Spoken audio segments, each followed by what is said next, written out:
Napag-alaman ng GMA Regional TV na ang lalaking inaresto ay nakatatandang kapatid ng dating vice-alkalde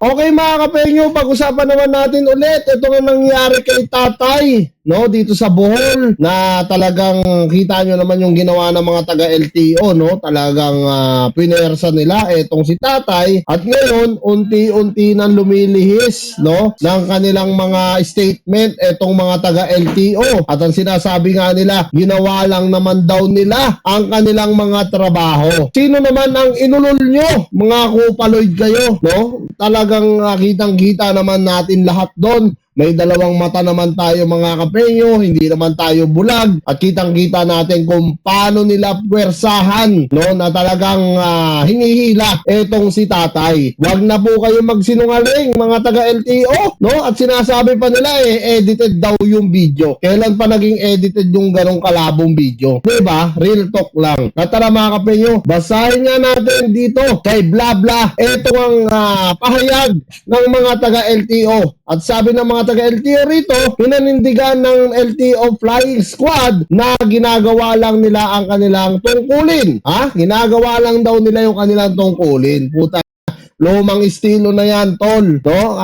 Alam nyo, kahit naman noong unang panahon pa, no, wag lang madakip, wag lang mahuli, gagawa ng kasinungalingan para mailihis ang kaso. Ngayon kasing panahon ngayon, 2025, video na ang katapat nyo. No? Ang video hindi po nagsisinungaling. Napakarami pong anggulo ng video. Paano gagawing edited yun? Diyos ko naman mga taga-LTO. Ito po yung ulitin ko Hindi ko po nilalahat ng taga-LTO. Pero itong mga taga-LTO ng Bohol, gawan nyo po ng action yan. Lalong-lalo na sa kanilang nakakataas. Pero ang napakaganda lang dito, ito nga, no? Pero ang napakaganda lang dito, talagang tatanggalin na nga sa LTO itong mga to. No? Dapat lang tanggalin ang mga kupal sa LTO para mabawas-bawasan. At tara, ituloy pa natin basahin to. Sabi nga sa isang panayam sa umunday ng panaksak, sinasabi nito na pananakot lang yon para kumalma ang rider farmer na kanilang inaresto.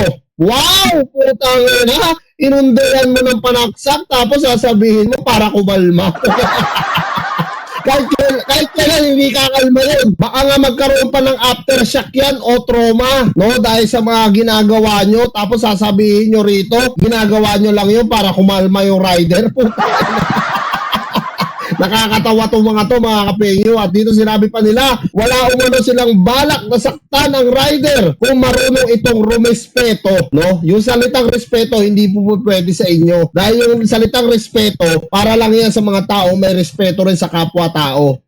Yun po ang real talk dyan. At sinabi pa rito, nagmamakaawa naman ang sinasabing LTO officer na itigil na ang pagpapadala ng bulaklak ng patay sa kanilang bahay at death threats. Yan puta, deserve mo yan. Kasi sa kayabangan mo, umuunday ka ng panaksak, doon pa sa matanda, no? Kitang-kita naman ilang kayo doon na nakapaligid, hindi man lang kayo naawa. Ngayon, may mga tao nagde-death threat sa'yo, may mga tao nagpapadala sa'yo ng patay ng bulaklak, deserve mo yan no? Yan yung kapalit ng ginawa mong kayabangan, diba? At dito mga kapenyo, sinabi pa nila dito, kalmado po namin siyang inaresto. Wow! Putang ina, kailan pa naging kalmado yan? Kitang-kita naman dito sa picture mga kapenyo. Tignan nyo na lang kung kalmado ba yan. At sinabi pa, kalmado po namin siyang inaresto. Siya lang po yung nagpupumiglas. Yung video po na lumalabas sa social media, edited po lahat yun. Wow! Putang ina, ito yung sinasabi ko sa inyo mga kapenyo. Kailan pa naging edited ang mga anggulo ng video? So lahat ng anggulo po na kumukuha sa inyo, inedit ng mga netizen. Diba? Napaka-imposible naman po yan, pati pag-unday nyo ng panaksak doon kay tatay. Diba? Kailan pa naging edited yan? Sa mga marunong po mag-edit, alam na nila yan. Natatawa na lang siguro sa iyo yan, Brad, doon sa mga alibay na sinasabi mo. At dito mga kapenyo, nagsalita na rin ang kapatid ni tatay na Vice Mayor pa pala dati ito sa Bohol. At tara, pakinggan nga natin dito sa GMA News. Napag-alaman ng GMA Regional TV na ang lalaking inaresto ay nakatatandang kapatid ng dating vice alkalde ng Panglao.